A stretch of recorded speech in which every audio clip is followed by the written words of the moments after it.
ओम शांति। आज 13 जुलाई 2021 की साकार मुरली है। बाबा ने कहा, मीठे बच्चे, शिव बाबा को यह भी लालसा नहीं कि बच्चे बड़े होंगे तो हमारी सेवा करेंगे। वह कभी बूढ़ा होता नहीं, बाप ही है निष्काम सेवाधारी। प्रश्न है भोलानाथ, शिव बाबा हम सब बच्चों का बहुत बड़ा ग्राहक है, कैसे? उत्तर है, बाबा कहते हैं मैं इतना भोला ग्राहक हूँ जो तुम्हारी सब पुरानी चीज़ें खरीद कर लेता और उसके रिटर्न में सब नई नई चीज़ें देता हूँ। तुम कहते हो बाबा यह तन मन धन सब आपका है, तो उसकी एवज़ में तुम्हें ब्यूटीफुल तन मिल जाता, अपार धन मिल जाता। गीत है, भोलानाथ से निराला और कोई नहीं। ओम शांति। यह भक्ति मार्ग में गीत गाते हैं। जो भी गीत है सब भक्ति मार्ग के हैं। उनका भी अर्थ बाप समझाते हैं। बच्चे भी समझ जाते हैं कि भोलानाथ किसको कहा जाता है। देवताओं को भोलानाथ नहीं कहेंगे। गाया हुआ है, सुदामा ने 2 मुट्ठी अन्न की दी तो महल मिल गए, तो भी कितने समय के लिए? 21 जन्म के लिए। अब बच्चे समझते हैं कि बाप आकर के भारतवासियों को बरोबर हीरे जवाहरों के महल देते हैं। किसकी एवज में देते हैं? बच्चे कहते हैं बाबा यह तन मन धन सब आपका है, आपका ही दिया हुआ है। किसको बच्चा पैदा हुआ तो कहते हैं भगवान ने दिया। धन के लिए भी कहते हैं भगवान ने दिया। कहने वाला कौन है? कहने वाले कौन है? आत्मा। भगवान अर्थात बाप ने दिया। बाप कहते हैं सब कुछ तुमको अब देना होगा, उसकी एवज में हम तुमको बहुत ब्यूटीफुल तन ट्रांसफ़र कर देंगे, अपार धन देंगे। लेकिन किसको देंगे? ज़रूर बच्चों को ही देंगे। लौकिक बाप से अल्पकाल के लिए धन मिला है, बेहद का बाप हमको बेहद का वर्षा देंगे। बाप समझाते हैं ज्ञान और भक्ति में रात दिन का फ़र्क है। भक्ति में अल्पकाल के लिए मिलता है। धन है तो सुख है। धन के बिगर मनुष्य कितने दुखी होते हैं। बच्चे जानते हैं बाबा हमको अथाह धन देते हैं, इसलिए खुशी होती है। सुखधाम में तो सुख की कोई कमी नहीं। हर एक को अपनी अपनी राजधानी है, उसको कहा जाता है पवित्र गृहस्थ आश्रम। तो बाप कितना भोला है, क्या लेते हैं और क्या देते हैं। कितना अच्छा ग्राहक है बाप। यूँ भी बच्चों का तो बाप ग्राहक ही है। बच्चा पैदा हुआ और सारी मिल्कियत उनकी है, वह होते हैं हद के ग्राहक। यह है बेहद का भोलानाथ, बेहद के बच्चों का ग्राहक। बाप कहते हैं मैं परम धाम से आया हूँ, पुराना सब कुछ तुमसे लेकर नई दुनिया में तुमको सब कुछ देता हूँ, इसलिए दाता कहा जाता है। दाता भी इन जैसा और कोई नहीं। निष्काम सेवा करते हैं। बाप कहते हैं मैं निष्कामी हूँ, मेरे को कोई भी लालसा नहीं। ऐसे तो नहीं कहता हूँ कि बच्चों का काम है बूढ़े बाप की संभाल करना, क्योंकि हमने तुम्हारी संभाल की है। नहीं, यह कायदा होता है बाप बूढ़ा हो तो बच्चे उनकी संभाल करें। यह बाप तो कभी बूढ़ा होता नहीं, सदैव जवान है। आत्मा कभी बूढ़ी नहीं होती, यह तो जानते हो। लौकिक बाप बच्चों में उम्मीद रखते हैं कि हम बूढ़ा होगा तो बच्चे हमारी सेवा करेंगे। बस सब कुछ बच्चों को देते हैं, फिर भी सेवा तो होती है। यह शिव बाबा कहते हैं मैं हूँ ही अभोक्ता, मैं कभी खाता ही नहीं हूँ, मैं आता ही हूँ सिर्फ बच्चों को नॉलेज देने। सुप्रीम रूह रूहों को बैठ समझाते हैं। सुप्रीम रूह रूहों को बैठ समझाते हैं। रूह ही सुनती है, हर एक बात रूह करती है। संस्कार भी रूह ले जाती है, जिसके आधार पर शरीर मिलता है। यहाँ मनुष्यों की अनेक मतें हैं। कोई कहते हैं रूह परमात्मा ही ठहरा, उनको कुछ भी लेप छेप नहीं लगता है। आत्मा निर्लेप कह देते हैं। अगर आत्मा निर्लेप होती तो क्यों कहते पाप आत्मा, पुण्य आत्मा। अगर आत्मा निर्लेप है तो कहा जाए पाप शरीर, पुण्य शरीर। अभी तुम जानते हो कि सभी आत्माओं का रूहानी बाप हम रूहों को पढ़ा रहे हैं इस शरीर द्वारा। आत्मा को बुलाते भी है ना, कहते हैं हमारे बाप की आत्मा आई। टेस्ट ली, आत्मा ही टेस्ट लेती है। बाप तो ऐसा नहीं कहेंगे, वो तो अभोक्ता है, ब्राह्मणों को खिलाते हैं। आत्मा आती है, कहाँ तो विराजमान होती होगी। ब्राह्मणों आदि को खिलाना भारत में कॉमन बात है। आत्मा को बुलाते हैं, उनसे पूछते हैं, फिर कई बातें उनकी सच्ची भी निकलती है। यह पित्र आदि खिलाना, यह भी ड्रामा में नूंद है, इसमें कोई वंडर नहीं खाना चाहिए। बाप नटशेल में ड्रामा के राज को बताते हैं। डिटेल तो इतनी ड्रामा की समझानी दे नहीं सकते, एक एक की समझाने में ही वर्ष लग जाए। तुम बच्चों को बड़ी सहज शिक्षा मिलती है। गाते भी हैं, हे पतित पावन आओ, आकर हमको पावन बनाओ। उनका नाम ही है पतित पावन। ब्रह्मा विष्णु शंकर को पतित नहीं कह सकते हैं, बाप को ही पतित पावन लिबरेटर कहते हैं। दुख हरता सुख करता भी उनको ही कहा जाता है। वह है निराकार। शिव के मंदिर में जाकर देखो, वहाँ लिंग रखा है, जरूर चैतन्य था तब तो पूजा करते हैं। देवता भी कभी चैतन्य थे तब तो उन्हों की महिमा है। नेहरू चैतन्य में था तब तो उनका फोटो निकाल महिमा करते हैं। कोई अच्छा काम करके जाते हैं तो उनका जड़ चित्र बनाए महिमा करते हैं, पवित्र की ही पूजा करते हैं। कोई भी मनुष्य की पूजा नहीं कर सकते, विकार से पैदा होते हैं ना, तो उनकी पूजा नहीं हो सकती। पूजा देवताओं की होती है जो सदैव पवित्र होते हैं। तुम जानते हो बाप आया था, फिर अब संगम पर आया है स्वर्ग की स्थापना करने। फिर द्वापर से रावण राज्य शुरू होगा। रावण राज्य शुरू होने से झट शिव का मंदिर बनाते हैं। अभी तो चैतन्य में नॉलेज सुना रहे हैं।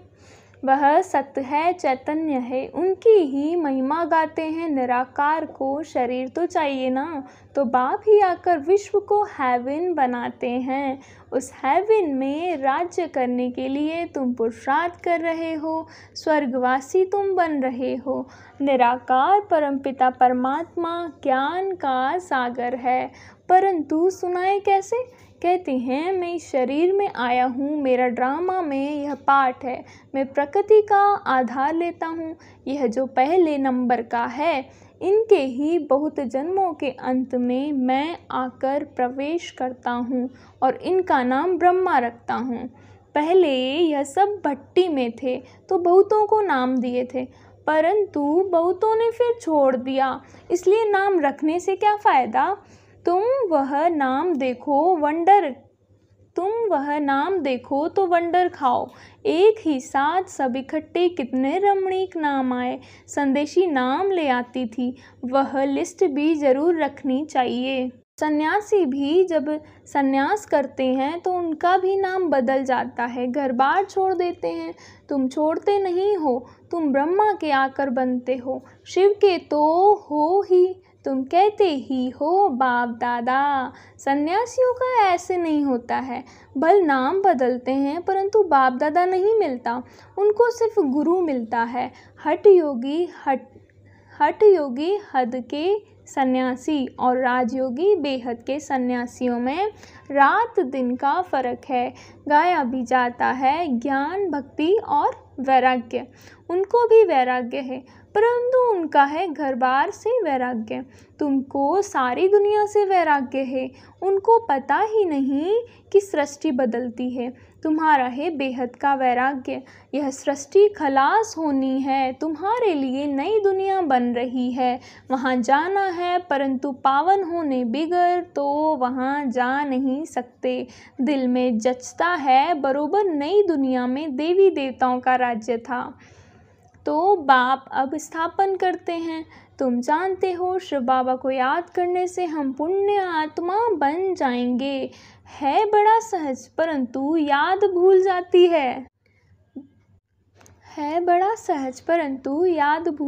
है।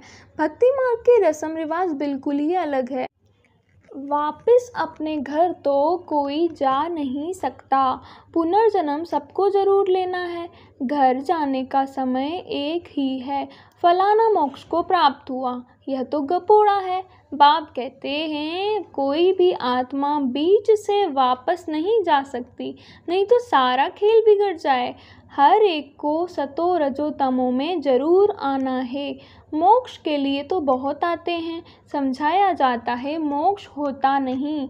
यह तो अनादि बना बनाया ड्रामा है, वह कभी बदली नहीं हो सकता। मक्खी यहाँ से पास हुई, फिर 5000 वर्ष बाद ऐसे ही पास होगी। यह तो जानते हैं बाबा कितना भोला है। यह तो जानते हैं बाबा कितना भोला है। पतित पावन बाप अपने परम धाम से आते हैं पाठ बजाने, वही समझाते हैं यह ड्रामा कैसे बना हुआ है, इसमें मुख्य कौन कौन है। जैसे कहते हैं ना कि सबसे साहूकार कौन है इस दुनिया में, उसमें नंबरवार नाम निकालते हैं। तुम जानते हो सबसे साहूकार कौन है? वह कहेंगे अमेरिका। परंतु तुम जानते हो स्वर्ग में सबसे साहूकार यह लक्ष्मी नारायण बनते हैं। तुम पुरुषार्थ करते हो भविष्य के लिए सबसे बड़ा साहूकार बनने के लिए।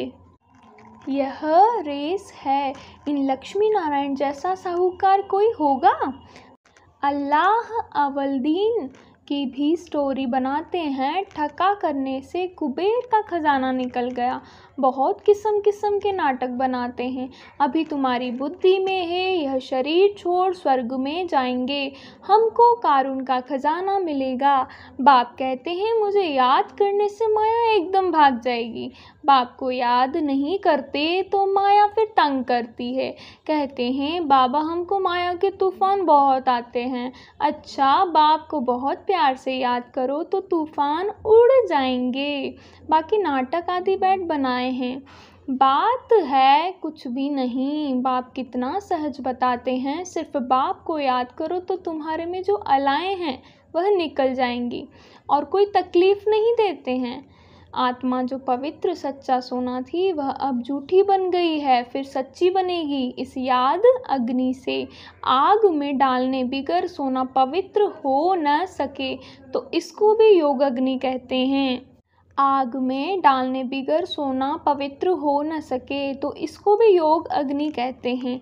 है याद की बात, वो लोग तो अनेक प्रकार के हठ योग सिखलाते हैं। तुमको तो बाप कहते हैं उठते बैठते याद करो। आसन आदि कहाँ तक तुम लगाएंगे? यह तो चलते फिरते काम करते याद में रहना है। बल बीमार हो तो यहाँ लेट कर भी बाप को याद कर सकते हो। शिव बाबा को याद करो और चक्र फिराओ बस। उन्होंने फिर लिखा है गंगा का तट हो अमृत मुख में हो। गंगा के किनारे तो गंगा जल ही मिलता है, इसलिए मनुष्य हरिद्वार में जाकर बैठते हैं। बाप तो कहते हैं तुम कहाँ भी बैठो, बल बीमार हो, सिर्फ बाप को याद करो। स्वदर्शन चक्र फिराते रहो तब प्राण तन से निकलें, यह प्रैक्टिस करनी पड़े। उस भक्ति मार्ग की बातों में और इस ज्ञान मार्ग की बातों में कितना रात दिन का फर्क है। बाप की याद से तुम स्वर्ग के मालिक बन जाएंगे। वह तो लड़ाई वालों को कहते हैं जो युद्ध के मैदान में मरेगा वह स्वर्ग में जाएगा। वास्तव में युद्ध यही है। उन्होंने कौरवों पांडवों का लश्कर दिखाया है। महाभारत लड़ाई हुई, फिर क्या हुआ? रिजल्ट कुछ भी नहीं, बिल्कुल ही घोर अंधियारा है, कुछ भी समझते नहीं, इसलिए अज्ञान अंधियारा कहा जाता है। बाप फिर रोशनी करने आया है, उनको ज्ञान का सागर नॉलेजफुल कहा जाता है।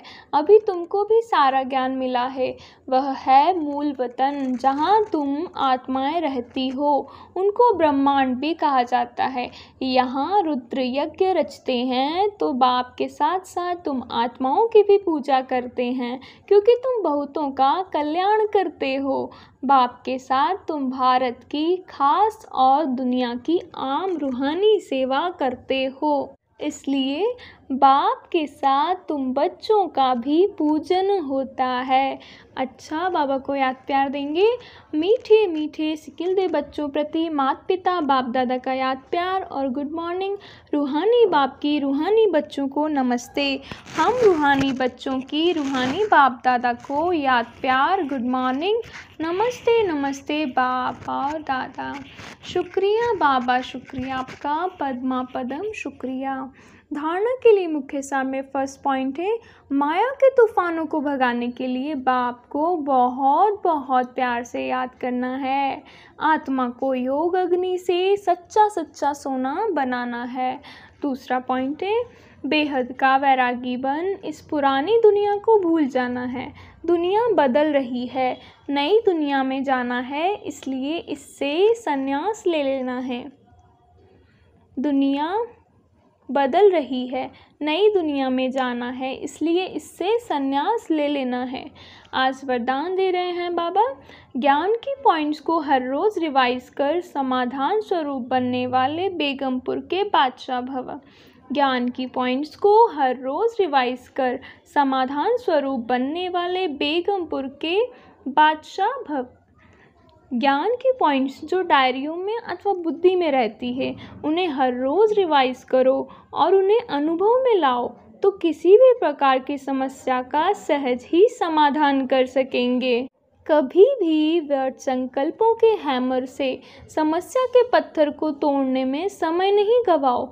ड्रामा शब्द की स्मृति से हाई जंप दे आगे बढ़ो, फिर ये पुराने संस्कार आपके दास बन जाएंगे। लेकिन पहले बादशाह बनो, तख्त नशीन बनो। स्लोगन है, हर एक को सम्मान देना ही सम्मान प्राप्त करना है। हर एक को सम्मान देना ही सम्मान प्राप्त करना है। ओम शांति।